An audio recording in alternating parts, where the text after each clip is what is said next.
नमस्कार बच्चों, कंचन की हिंदी शाला में एक बार फिर से आप सभी का स्वागत है। आज हम लोग पढ़ेंगे अलंकार, जिसे अंग्रेजी में फिगर ऑफ स्पीच कहते हैं। अलंकार का शाब्दिक अर्थ है आभूषण। आभूषण हम क्यों पहनते हैं? अपनी शोभा बढ़ाने के लिए, अपने ऊपर और चांद लगाने के लिए। उसी तरह से काव्य की शोभा में वृद्धि करने वाले साधनों को अलंकार कहते हैं। अलंकार से काव्य में रोचकता, चमत्कार और सुंदरता उत्पन्न होती है। तो क्या हमारे मन में प्रश्न उठता है, क्या हम आभूषण ना पहने तो क्या हम अच्छे नहीं लगेंगे? अच्छे लगते हैं, लेकिन आभूषण पहन लेने पे हमारी शोभा दुगुनी हो जाती है। उसी प्रकार से अलंकारिक शब्दों के प्रयोग से हमारे काव्य में चमत्कार उत्पन्न हो जाता है। जैसे अगर हम कहें कि नदी के किनारे तमाल के वृक्ष छाए हुए हैं, इसमें कोई प्रभावशाली सा नहीं है। लेकिन अगर हम इसी को कहते हैं दूसरे शब्दों में, अगर हम कहें तरन तनुजा तट तमाल तरुअर बहुछाए, सुनने में काफ़ी कर्णप्रिय है। इसलिए हम लोग अपने काव्य में रोचकता बनाए रखने के लिए और उसमें चमत्कार उत्पन्न करने के लिए अलंकारों का प्रयोग करते हैं। अलंकार के दो भेद हैं, शब्दालंकार, अर्थालंकार। जहाँ शब्दों से चमत्कार आ जाता है वहाँ शब्दालंकार होता है, और जहाँ अर्थ के कारण रमणीयता आ जाती है उसे अर्थालंकार कहते हैं। शब्दालंकार। शब्दालंकार के कई भेद होते हैं। हम यहाँ पर मुख्य 4 भेदों के बारे में जानेंगे: अनुप्रास, यमक, श्लेष और पुनरुक्ति प्रकाश अलंकार। अनुप्रास अलंकार जब किसी काव्य को सुंदर बनाने के लिए और रोचक बनाने के लिए किसी वर्ण की आवृत्ति हो तो वह अनुप्रास अलंकार कहलाता है। यहाँ पर आवृत्ति का अर्थ है दोहराना। चारु चंद्र की चंचल किरणें खेल रही थीं जल थल में, यहाँ पर च वर्ण की आवृत्ति की गई है। अगर इसी को दूसरे शब्दों में कहा जाता कि चांद की जो किरणें हैं वो नदी पर पड़ रही हैं तो वो प्रभावी नहीं था। लेकिन इस तरह से कविता अलंकारिक भाषा में जब की जाती है तब उसका प्रभाव अलग ही होता है। मधुर मधुर मुस्कान मनोहर मनुज वेश का उजियाला, म वर्ण की आवृत्ति की गई है। तरन तनुजा तट तमाल तरुअर बहुछाए, यहाँ पर त वर्ण की आवृत्ति के द्वारा चमत्कार उत्पन्न किया गया है। अतः यहाँ पर अनुप्रास अलंकार है।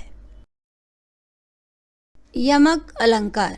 जिस प्रकार अनुप्रास अलंकार में किसी एक वर्ण की आवृत्ति होती है, उसी प्रकार से यमक अलंकार में काव्य का सौंदर्य बढ़ाने के लिए एक शब्द की आवृत्ति होती है और दोनों बार प्रयोग किए गए शब्दों का अर्थ अलग अलग होता है।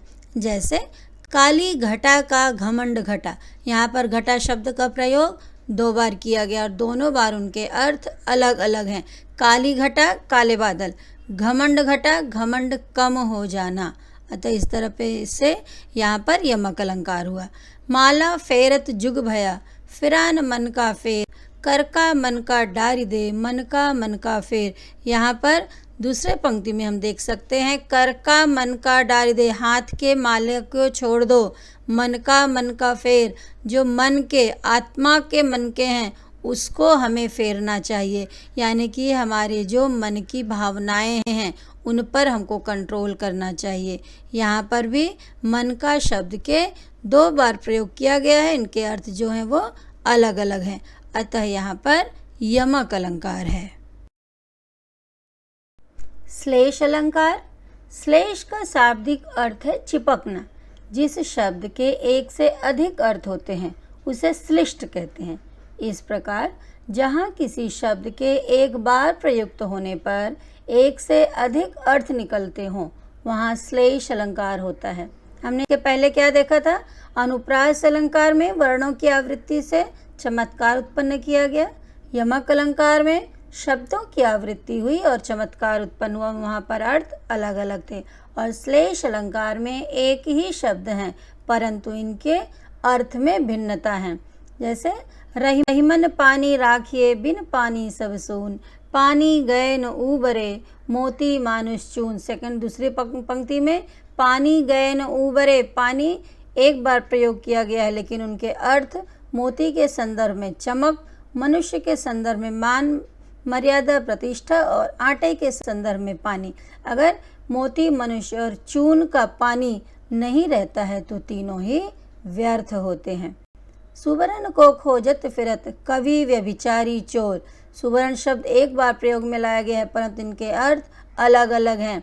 कवि के संदर्भ में सुंदर वर्ण, व्यभिचारी चोर बदमाश जो लंपट होते हैं उनके संदर्भ में सुंदर स्त्रियां, वो कुदृष्टि डालते रहते हैं, और चोर के संदर्भ में गोल्ड, सोना को ढूंढना। इस तरह यहाँ पर सुवर्ण शब्द के अलग अलग अर्थ हैं, अतः यहाँ पर श्लेष अलंकार है। पुनरुक्ति प्रकाश अलंकार। पुनरुक्ति शब्द का साधारण सा अर्थ क्या है? बार बार शब्दों की आवृत्ति होना। यह दो शब्दों से मिलकर बना है। पुनः उक्ति अर्थात फिर से कहना। जब कोई शब्द दोहराया जाता है, चाहे उसका कारण कुछ भी हो, घबराहट, आश्चर्य, घृणा या रोचकता पैदा करने के लिए, वहाँ पर पुनरुक्ति प्रकाश अलंकार होता है। मधुर मधुर मेरे दीपक जल, युग युग प्रतिदिन प्रतिक्षण प्रतिपल, तेरे जीवन का अणुगलगल, पुलक पुलक मेरे दीपक जल। इन पंक्तियों में हम देख सकते हैं मधुर मधुर, युग युग, गल गल, पुलक पुलक शब्दों की आवृत्ति की गई है। क्यों? चमत्कार उत्पन्न के लिए और प्रभावी, प्रभाव छोड़ने के लिए। इनके अर्थ में भिन्नता नहीं है। इस तरह से हम देखते हैं कि जहाँ पर शब्दों की आवृत्ति के द्वारा काव्य में चमत्कार उत्पन्न किया जाता है और उनके शब्दों के अर्थ जो हैं वो अलग अलग नहीं होते हैं, भिन्न नहीं होते हैं, वहाँ पर पुनरुक्ति प्रकाश अलंकार होता है। आइए एक बार हम लोग फिर से देखते हैं कि अब तक हम लोगों ने क्या पढ़ा। अलंकार दो शब्दों से मिलकर बना है, अलम और कार। यहाँ अलम का शाब्दिक अर्थ है आभूषण और कार का अर्थ है धारण करना। इस तरह से अलंकार का अर्थ क्या हुआ? आभूषण धारण करना। अब हम आभूषण किसको यहाँ धारण करा रहे हैं? अपने काव्य को। ठीक है। शब्दालंकार, शब्दालंकार के चार मुख्य प्रकार हैं। अनुप्रास अलंकार, वर्णों की आवृत्ति के द्वारा चमत्कार उत्पन्न करना। यमक अलंकार, शब्दों की आवृत्ति के द्वारा चमत्कार उत्पन्न करना, परंतु शब्दों के अर्थ अलग अलग। श्लेष अलंकार, एक ही शब्द के एक से अधिक अर्थ होते हैं। और पुनरुक्ति प्रकाश अलंकार में शब्दों की आवृत्ति होती है, परंतु उनके अर्थ भिन्न नहीं होते हैं। इस तरह से हम लोगों ने इस भाग में शब्दालंकार के बारे में विस्तृत रूप से देखा। अब हम अर्थालंकार के बारे में विस्तृत जानकारी अलंकार भाग 2 में देखेंगे। धन्यवाद बच्चों। आशा है आप लोगों को अलंकार भाग 1 शब्दालंकार के बारे में अच्छी तरह से समझ में आ गया होगा। आप लोगों को जो भी डाउट हो आप लोग बॉक्स में लिख करके फिर से पूछ सकते हैं।